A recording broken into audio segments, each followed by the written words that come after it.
আসসালামু আলাইকুম। নিজেকে সময় দিন। আপনি পৃথিবীতে দ্বিতীয়বার জন্মগ্রহণ করবেন না।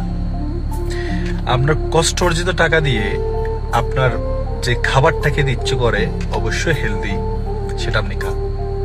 আপনার কষ্ট অর্জিত টাকা দিয়ে আপনার যে কাপড়টা পরতে ইচ্ছে করে আপনি পরেন। আপনার কষ্ট অর্জিত টাকা দিয়ে আপনার যে ফোনটা ইউজ করতে ইচ্ছে করে আপনি করেন। টাকাকে চেপে চেপে চেপে ব্যাংকে রাখিয়েন না।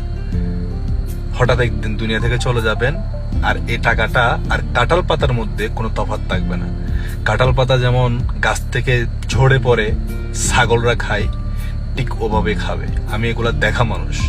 হ্যাঁ, টাকা জমাইছে, এ টাকা খাইতে পারে নাই, এ টাকা যারা পাইছে তারা তার নামে একদিন ফাতেহা পর্যন্ত দেয় না, 1 টাকা সাদাকা পর্যন্ত করে না। এ হচ্ছে দুনিয়ার প্রকৃতির নিয়ম। আমি আপনাকে যেটা বলতেছি। আসসালামু আলাইকুম।